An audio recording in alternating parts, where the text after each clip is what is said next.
for everyone who's attending the talk. I hope I'm audible. Okay. I am sharing my screen, and I also hope that everybody can see that. Yes, we can see it. Okay. So the topic for my presentation today is developing renewable energy, the Indian success story. So I wanted to start with an India overview, and actually the way I wanted to do it was to throw it like a trivia quiz question where I ask the question and the audience can give me the answer. But for the interest of time, I would play the role on both sides. I will ask a question and I will give the answers to you. So so India overview. The total population of India is 1.366 billion. And the population is growing at the rate of 1%. India's GDP per capita is 2,099 USD. And when you compare it to the US per capita, you see the difference, where the US per capita GDP is 65,297. India's GDP growth rate is 5%. In fact, before the COVID started, between 2011 and 2016, actually, the growth rate stood at 8.2%. And after that, it came down because of some of the monetary policies and that the government undertook, but it has been steady at 5% GDP growth rate. The per capita carbon emission is 1.82 metric ton. In the US, the per capita carbon emission is 15.50 metric tons. In India, the per capita electricity consumption is 804 units. When you compare that to the US per capita electricity consumption is 12,997 units.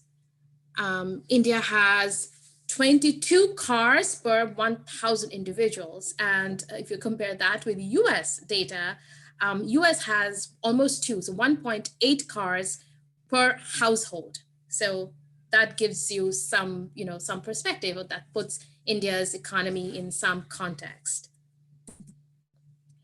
65% of the Indians live in rural areas compared to the world average of 44%. The rate of urbanization in India is 2.3%. And that is higher when you compare that with the world average, which is 1.8%. India is the world's largest energy consumer, coming after China and USA. And the primary energy consumption of India has tripled between 1990 and 2018.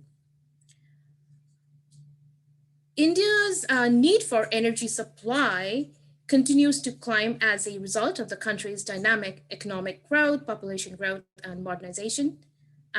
India is aiming to install 175 gigawatt of renewable energy capacity by 2022, which has been increased to 450 gigawatt by 2030. And we will talk more about it in later in this presentation.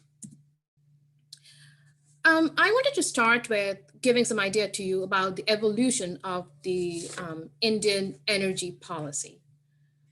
So we can basically divide the evolution of Indian energy policy into 5 phases. Phase 1 was between 1947, 1970, and it focused mainly on supply adequacy and infrastructure development. Phase 2 covered the 1970s, and it focused on energy access crisis. Phase 3 covered the 1980s, and it focused on increment diversification and streamlining on the supplies of energy security purposes, Phase 4 covered the 1990s, and this was a time when India looked at or focused on modernization of the overall Indian electricity system. Phase 5, which is the modern phase, the recent phase that we are going through, that started in the early 2000, and the focus has been mainly on market transformation, on climate change mitigation, energy policies. The phase 1. So let's just take each of the phases and delve a little deeper. Phase one, which is the post-independence supply adequacy. And as I said, it covers the period between 1947 and 1970. The primary focus during this time was on electricity supply and gas and oil sectors. The main source of energy was still coal. There was no consideration for climate change or carbon emission. The Planning Commission of India, which was established in 1950, was made responsible for energy planning and allocation. And I should point out to you that 1947 is also the year when India earned its independence. So, that's a landmark year in that sense too, in politically in India. The Electricity Supply Act of 1948 acknowledged that sustainable power supply was essential for a free nation. But the focus still remains coal. State electricity boards, or ACBs, were created under Central Electricity Board, CEB, to decentralize energy management. The SEBs were responsible for statewide power distribution, while CEB played the central advisor's role in policymaking and in monitoring. Coal Board was established in 1951. National Coal Development Corporation was established in 1956. Oil and National Gas Commission were also created during this time. In phase two, let's call it addressing energy access crisis. So this covers 1970s. The global oil crisis makes India focus on energy conservation and oil dependence. So 1974, India created Energy Research Institute. In 1977, the Working Group on Energy Policy was created. Coal mines were during this time getting nationalized, and that led to the creation of Coal India Limited. Thermal power sector was nationalized. The National Thermal Power Corporation came up. The Planning Commission's priority was still making electricity accessible to as many households as possible. There was still no consideration for renewables in phase two. So then that takes us to the third phase, which we can call streaming national energy policy. This is the 1980s. This period is marked by an increasing energy demand from growing business sector. India takes up domestic energy saving targets. Energy security is very much on the agenda. Integrated national energy policy is being discussed in various circles in India. There were also discussions on renewable sources and reducing the use of fossil fuels for the first time. The Advisory Board on Energy was created in 1983 to integrate the energy policy. During this time, the Nuclear Energy Corporation of India Limited was established. The year was 1987. Ministry of Energy was established as well to work as a central body under this new integrated approach. So phase three becomes that way a landmark phase, or 1980s become the landmark period when for the first time India is totally focusing on, to a large extent, focusing on the renewables and talking about energy saving targets and trying to integrate the energy policies. Phase four, that takes us to phase four, which are the 1990s. And we can call it the modernization of energy sector because that was the focus of India during this time. So Prime Minister Narasimha Rao, this is a time when economic liberalization also happened, and the Prime Minister Narasimha Rao ushered in the economic liberalization. India had been a closed economy until then. Now India opened up, the Indian economy opened up. The Planning Commission of India initiated policy reforms with the following approaches: deregulation, privatization, and opening energy sector to foreign direct investment. A few other developments happened. So these are the Bureau of Energy Efficiency, or BEE, Ministry of Non-Conventional Energy Sources, MNES, were established. MNES later came to be known as MNRE. It's now, the present name is MNRE, and it stands for Ministry of New and Renewable Energy. Amendments to Electricity Supply Act in 1991 invited private investment in the power sector to overturn the losses in this sector. Till that point in time, electricity sector was under the public, was a public sector, but there were losses being made. So privatization seemed to be an answer to overturn these losses into profits, to transform these losses into profits. And so as the economy opened up, so this was one of the measures that the Prime Minister took. The finance minister during that time was Mr. Dr. Manmohan Singh. Further energy sector restructuring happened, and central and state electricity regulatory commissions were established. The state electricity boards were separated into companies responsible for power generation, transmission, and distribution. And that brings us to phase 5, which is the present phase. And this started in the early 2000s, and we can call this phase Mitigating Climate Change phase. The National Action Plan on Climate Change, NAPCC, was established in 2008, and it explored and explores energy security and sustainable energy policy in the context of climate change. It comprises of 8 national missions, and these missions look after increasing the share of solar energy, for example, in the primary energy mix, and raising energy efficiency. But the focus is energy and climate policies, and looking at the bigger picture together. The Energy Conservation Act of 2001, this was amended later in 2010, this drove initiatives on clean energy and energy efficiency by mandating codes.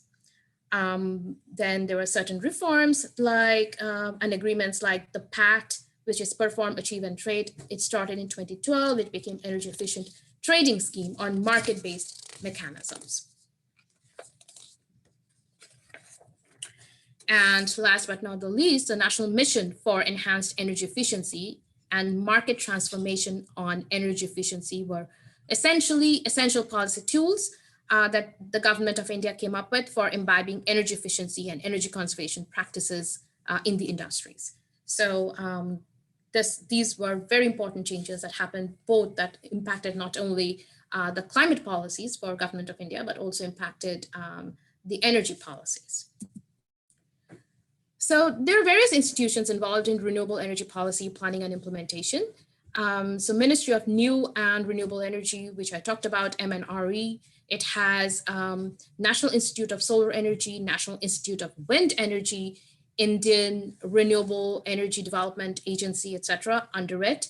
We also have a Solar Energy Corporation of India. Then, of course, we have the Ministry of Power, Ministry of Science and Technology, Department of Biotechnology, and Department of Science and Technology, and their responsibility is innovation, technology, and they have a strong focus on bioenergy technology research.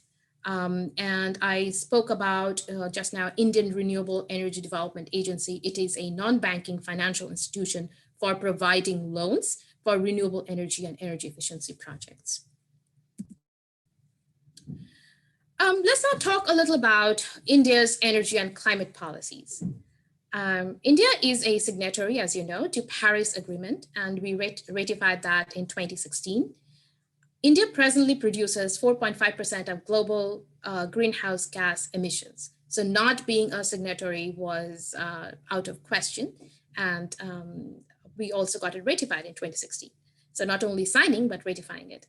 As a party to the agreement, India is targeting the following nationally determined contribution, NDC, to reduce the emissions intensity of GDP by 33 to 35% from 2005 levels by 2030, to achieve about 40% cumulative electric power installed capacity from non-fossil fuel-based energy resources by 2030, conditional on the transfer of technology and low-cost international finance, including from the Green Climate Fund, to create an additional carbon sink of 2.5 to 3 billion tons of carbon dioxide equivalent through additional forest and tree cover by 2030, to better adapt to climate change by enhancing investment in sectors that are vulnerable to climate change, especially agriculture, water, the Himalayan region, coastal region, and health and disaster management. At the UN Climate Summit in September 2019, the Prime Minister Modi has already announced an increased ambition to promote the renewable energy towards a target of 450 gigawatt. India has increased the renewable subsidies and coal subsidies are either stable or declining. So not that the coal subsidies are totally done away with, but they're being reduced or they're being stable. In 2018, the total value of fossil fuel subsidies was 1%, only 1% of the GDP. The subsidy on diesel ended in 2014, 2015, around that time. Although kerosene and LPG were subsidized in 2019, India aims at phasing out these subsidies in the next few years. India's total fossil fuel subsidies have declined by 70%, according to the estimates of ISD-CEEW. That has happened due to various reforms in the consumption subsidies of gasoline, diesel, cooking gas, and kerosene. India aims to increase renewable electricity with a target of 175 gigawatt capacity by 2022. Under its NDC that we just discussed, India targets a share of non-fossil based capacity in the electricity mix of more than 40% by 2030 and a reduction in the emissions intensity of its GDP of 33 to 35% by 2030 over 2005 figure. India aims at developing 21 gigawatts of new hydropower projects by 2030 by investing approximately $31 billion US dollars. India's emissions intensity of GDP has decreased by 20% between 2005 and 2014. Renewable energy is increasing its share in the electricity mix, although there is a lot to be done in that. And we will discuss that a little later, how things can be improved. Coming down to the sectors like electricity sector policy and regulation, we know that the government has a target to achieve 175 gigawatt of grid connected renewable electricity by March 2022. And roughly the way it has been divided is it's 100 GW of solar, 60 GW of wind, 10 GW biomass, and 5 GW of small hydropower. MNRE, which is an apex body looking after renewable energy in India. So MNRE is targeting 1 gigawatts of geothermal capacity by 2022. The 2018 National Electricity Plan sets out ambitions to achieve 275 gigawatts of renewables by 2027. Solar, India is a hot country. India gets a lot of sun exposure. So definitely solar is a good way to go. Let's see what we are doing there, what India is doing there. So in solar PV, for residential and commercial solar PV applications, Government of India has set an ambitious target of 40 gigawatts of rooftop solar by 2022 within its solar target of 100 gigawatts. The MNRE has adopted guidelines for the implementation of phase 2 of its grid-connected rooftop solar program. In February 2019, the Cabinet Committee on Economic Affairs approved the financial support totaling 6.5 billion US dollars by 2022 to promote the use of solar among farmers. So the rural electrification and irrigation to be powered by solar power. In 2017, and this has now been extended to 2020, the off-grid and decentralized solar PV program was put into place to facilitate uptake of various solar PV applications and, as I said, rural electrification. In 2018, the Atal Jyoti Yojana Phase 2 program was initiated to finance the installation of over 3 million solar streetlights in selected regions. And the government of India estimates the potential of offshore wind to be in the region of 10 to 20 gigawatts. However, we are yet to adopt offshore wind technology in India. We do have some onshore wind though. Well, then, at the end, I have to say that there is still a lot to be done. India is still not completely fossil fuel free. India consumes 20% biomass, 6% natural gas, some in smaller percentages hydroelectricity and other renewables. So there is a lot to be done, actually. But India is moving steadily in the direction of the renewable energy. So that is why I call this a success story. So not a success story because we have totally done away with the fossil fuel and we are not dependent on the fossil fuel at all. However, it is a success story because Indian government is moving in the right direction. It understands that there is an urgency climate change is an urgency, global warming is an urgency, climate crisis is real, and then a better policy for the future generations, for the sake of sustainable development, to stick to the sustainable development goals, will be to phase out fossil fuel, phase out coal as much as possible, phase out oil as much as possible, and become totally dependent on the renewables. I want to end on a happy note, actually, just to give you an example of how much successful India has been in this endeavor. This example comes from India. It's a village called Dharnai. This is the first entirely solar powered village in India. So the solar grids, microgrid, provides electricity to 450 homes, and which has 2,400 residents, and also cover schools, healthcare centers, shops, streetlights, and water pump. So this is the first entirely solar powered village in India. So that is. And this is not the only example. This is in 2014. So after that, there had been we have made much progress in rural electrification with the help of solar power. And with that, I will end my presentation. I will also like to, before I end, I can't see myself. Where am I? Okay. Yes, I think that was it. And I would like to take questions now, if there are questions. Thank you so much, Suparna. And yeah, I'll turn it over to the participants. You can ask your questions either in the chat room, or since we're a small group, feel free to. Andrea, I think, has a question, so you can unmute yourself as well. Hi, Suparna. Thank you for that presentation. It was really informative. Just like a basic question, in your opinion, what do you think are some of the measures that can be taken like immediately in order for this to be like a complete success story and move forward in the implementation of total like sustainable energy? Right. So, India is a vast country and battling diverse political issues. So it is not always easy for the government, even if the government knows what is the right way to go, it is not easy. And then it being economically weak country, emerging economy, there are always sometimes, there are various groups which kind of talks about that, oh, that should be your priority. This should not be your priority. Like poverty alleviation should be your priority, healthcare should be your priority, and not energy. So these questions come up. So in that position, it is not exactly like a developed country, the situation where you already have a lot of wealth, and it's a question of the political will to allocate budgets for renewable energy or climate change. So it is a very, very uphill task for India. It is very difficult.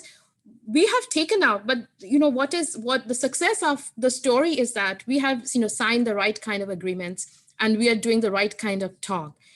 Overnight, nothing can happen. As I told you, that there is right now even a lot of dependence on coal and oil. It's actually 70% of India's dependence is on coal and oil. So the 30% I was talking of, and the 20% is biomass and waste generated. And we have immense capacity and immense potential to exploit or explore the solar power sector, the solar power, because it's a hot country, we get a lot of sun. We are moving in that direction. So overnight, nothing will happen. It will happen slowly. But as long as it happens and we do not go back, we do not fall under the pressure of the coal lobbies or the oil cartels, and as long as we do not step back, I would say that this is a positive or some progress happening, or we are moving slowly towards our target. So I think one thing that we should look forward, and that is what the union budget also has expressed, that we will definitely increase our renewable energy capacity, and we will focus a lot on the solar power.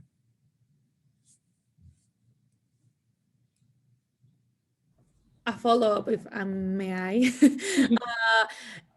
Since you mentioned that there is other priorities, do you think that COVID has delayed these efforts? I know at least in Mexico, with COVID and some of the trade at the beginning that was stopped, that kind of push a little bit forward in implementing solar energy. So I don't know what is the case in India.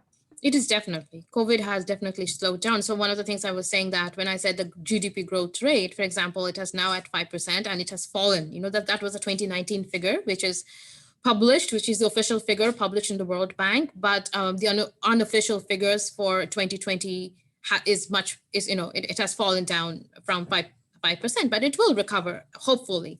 So COVID has definitely slowed down the process and the progress. But yes, but that is with the entire world, you know, the economic meltdown and everything, it makes only it difficult. But the only positive thing in this is, even with the COVID, if we definitely do have the political will, the political intention to move with renewable, to go ahead with renewable energy. Because, you know, one of the things I said, that energy consumption in India's energy needs is increasing, it's not decreasing. Our population and the rate of growth of our population and the rate of growth of the urbanization, you know, these are the factors which impact your energy consumption rate. And all these are uphill, going up, not uphill, but going up, shows an upward trend in India. So therefore the energy consumption, the energy needs are there and they're increasing. Now those could be met with coal power or, you know, with oil, but India does not want that. India wants those increasing needs for energy consumption to be met with renewable energy. So COVID has slowed down that effort, but then, you know, COVID is here today. It will not be there for India and for the rest of the world in near future. And then the progress will be made in the path, in the direction that India has chosen in its energy and climate policy. Go ahead, Shireen. Hi, Suparna. Thank you for your talk. It was interesting. And I'm really interested in Tarnai in terms of the article. Was there a lot of funding from private organizations to sort of corporations to get Tarnai up to speed with regards to renewable energy use, like the solar energy? Like, how was that project put together? So the funding is coming from different sources.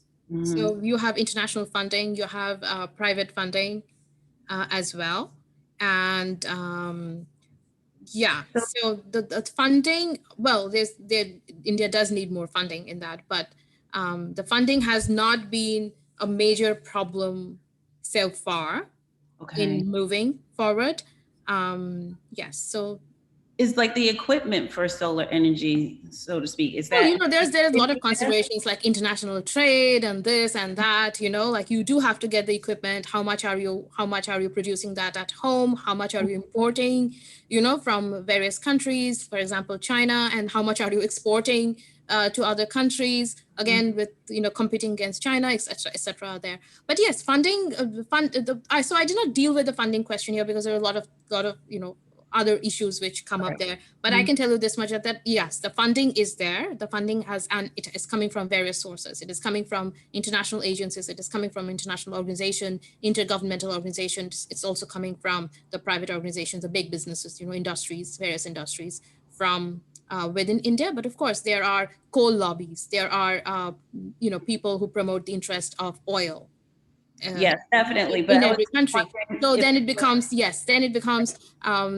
know, so then, you know, then it becomes a policy question. Therefore, you just cannot do one, if you do just one thing, it becomes an initiative and it remains only restricted to that. But when you're talking about a larger scale for a very large country like India, which does have a lot of coal and, you know, coal reserves and also exports coal till now, of course, does, then it becomes, then it becomes, again, coming back to that, is political will. So if the political will is there, getting other things done or getting over the other obstacles become that much easier. But compared to if the political will is not there, and then the government will tell you that, oh, we cannot do it because our first priority is poverty alleviation, for example, or our first priority under COVID is only public health. Yeah. But, you know, these are not different issues. Or job creation, for example, you can improve your energy sector and create job there. Your rural electrification is your priority. Why not do it by solar, for example, right? Healthcare is your priority. Well, you need electricity in the hospitals. You need electricity. School is your priority. Education, you need electricity in your school. So you can build the entire infrastructure around the energy sector, right? And you can still prioritize each and every goal, a development goal that you have, by putting your focus or not shifting your focus from renewable energy, right? So that comes with political will. Of the power in, of the power, the central power or the federal government power. So we have the central government. We don't call it federal government, so central government. But we see that a political will. There are various problems, within the country, political problems, and India is a diverse country with diverse problems, and we all have been reading about these problems, even if, when you're not in India or if you're not from India, still we all are aware of these problems. India has the second largest population. So India's problem, in a way, becomes the rest of the world's problem as well. Right. Yes. That way, right? But the political will is definitely there. So yes. So Darna is like a model project. Is it been made out to be a model project, or is it just an example of the success of solar energy implementation? There have been various model rural electrification. So, this is another thing. India has done very phenomenal job in getting the rural electrification done. So 100% of our villages are electrified. So even if they are not electrified 24/7, so that's the thing. So even if, our definition of electrification is, and I don't know whether internationally that is the definition that is used, is that if you have electric power in your household for most part of the day or a certain part of the day.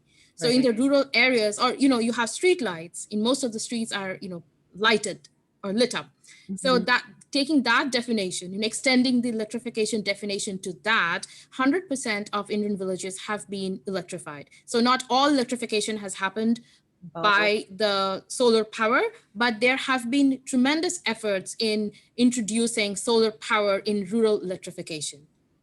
And we have villages, typically villages, and very, very inside, in remote areas where which were not covered, and where there are various technological problems. If you use the traditional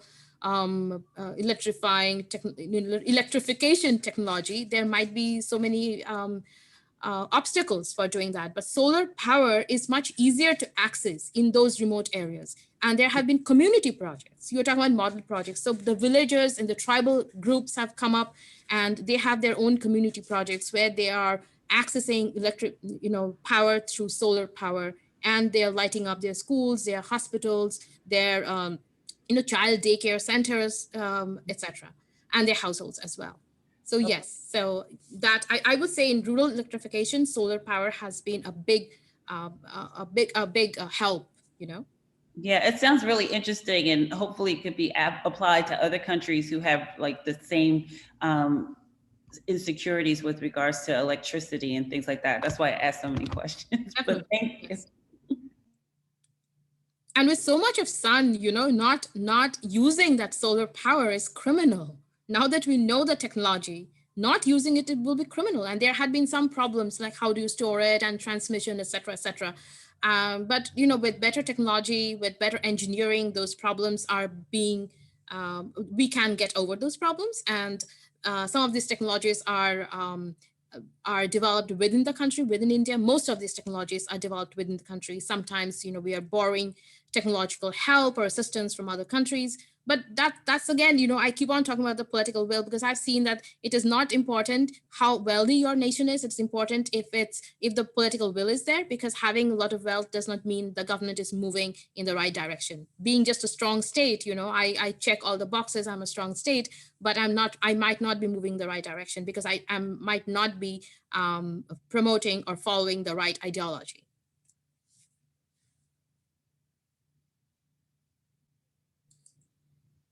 Any other questions?